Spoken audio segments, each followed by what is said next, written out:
Hello tout le monde! Aujourd'hui, je vous présente Cookie Addict.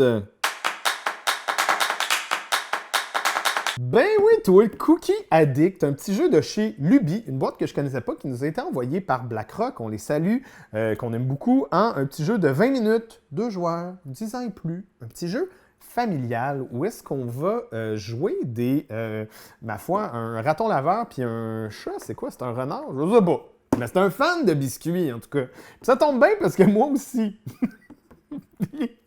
Le but du jeu, c'est d'avoir le plus de biscuits possible. Et la mécanique au centre du jeu, c'est d'avoir un 5x5 de tuiles comme ça. Ce que tu vas faire à ton tour, c'est que tu vas déplacer ton personnage. Donc le raton, il est ici. Le petit renard charroux, il est là. Ah, il y a une queue de renard. En tout cas, on verra. Puis, on le déplace et on va venir activer la tuile qui est orthogonale, tu sais. La jonction, la tuile à la jonction des deux personnages. Donc ici, j'aurai un petit biscuit et un leurre. Donc un point de victoire et mécanique super le fun où est-ce que tu vas pouvoir dépenser tes leurres pour déplacer les petits, comment tu dis, des gardiens du zoo. Les gardiens de zoo, ils essayent de pogner les animaux, ils essayent de les empêcher de manger des biscuits, mais lâchez-les, s'il vous plaît.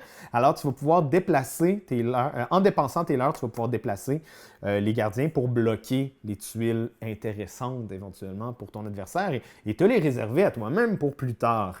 Et c'est pas mal ça, parce que dans le fond, il y a quand même pas mal de tuiles, mais les tuiles, c'est pas mal ça. Des biscuits, tu jettes des biscuits, tu pognes des leurres, puis il y a des petits pouvoirs, comme par exemple ici, si je vais activer ce pouvoir-là, c'est intéressant parce qu'au prochain tour, je vais faire le double des biscuits.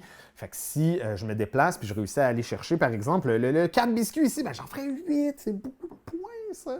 Donc, vous voyez, c'est super simple. Puis en y jouant pour la première fois, en fait, en lisant les règles au départ, j'étais comme, non, ça va être cute, I guess. Et j'ai joué et j'ai eu beaucoup de plaisir. J'ai vraiment ri, sincèrement. Il y a eu des moments, des éclats de rire, des moments où est-ce que c'est super serré, tu joues à deux, puis t'es comme « Oh non, tu viens de me bloquer ça veut dire que j'aurai pas le choix d'aller chercher l'affaire qui me donne rien, en fait, à mon tour. » Fait que c'est très serré à ce niveau-là. C'est une petite mécanique simple, sans prétention. C'est très familial, c'est vraiment cool. Mais, étrangement, il y a un déclic qui s'est fait dans ma tête. Je sais pas si c'est les biscuits, je sais pas si c'est les animaux du zoo, mais il y a quelque chose qui est venu... Il y a quelque chose d'un peu infantile, mais dans le bon sens. Le plaisir d'enfant de jouer à un jeu, en jouant à ce jeu-là, que c'est comme... C'est tellement simple, c'est tellement nono, mais ça marche tellement bien. Vraiment cute. Mécanique un peu à la Cat Lady aussi, qui était vraiment, vraiment bon. Donc, c'est sûr que là, il y a comme un petit feeling de, pas de nostalgie, mais de genre, ça, je connais ça, ce genre de jeu-là, puis c'est le fun, tu sais. C'est trippant. Tu veux les avoir, les biscuits, pour vrai, sont-ils cute?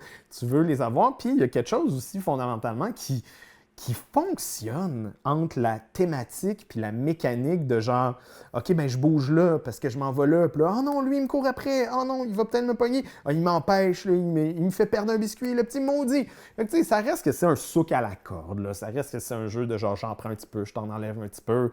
J'essaie de, oh, j'ai fait un beau coup là, mais là, t'as perdu, puis là, blablabla. Fait que, tu sais, je sais que ça plaira pas à tout le monde, voire surtout pas à du monde qui veulent faire une grosse stratégie, qui sont très gamers. Il y a vraiment quelque chose de ping-pong cute dans le jeu. Puis je trouve que, fondamentalement, quand ça marche un jeu, t'as pas besoin de...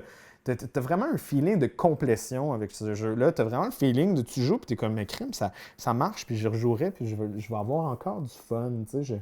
C'est ça, comme il y a beaucoup de tuiles, tu peux en rajouter des pouvoirs à différents. Il y a quelque chose de fondamentalement contemporain à ce jeu-là, de genre d'avoir des pouvoirs que tu peux activer dans certaines games, d'autres pas, des pouvoirs si tu les aimes pas, des enlever puis de plus jouer avec, des personnages qui sont adorables, que tu as vraiment. En tout cas, il y a vraiment quelque chose de narratif, de cute, de le fun. J'ai pas d'enfant, fait que je ne sais pas si ça marche avec les kids, mais moi, ça m'en a fait redevenir un, puis c'est un peu pour ça qu'on joue. Hein. C'est pour avoir du plaisir. Puis j'ai eu bien du plaisir. C'est toi de trouver l'épisode de jour du Popoche? Sonne la cloche! Sonne la cloche! On parle de jeu, like-nous, commande, suis-nous! Ouais. Sonne la cloche! Sonne la cloche! Partage à tes amis, partage à ta mamie, Ouais, sonne la cloche! sonne la cloche. Comment ton ouais, fais le mon kiki. Sonne la cloche, sonne la cloche. Sonne la cloche comme quand Jésus a sonné à la porte pour aller souper chez Zachée.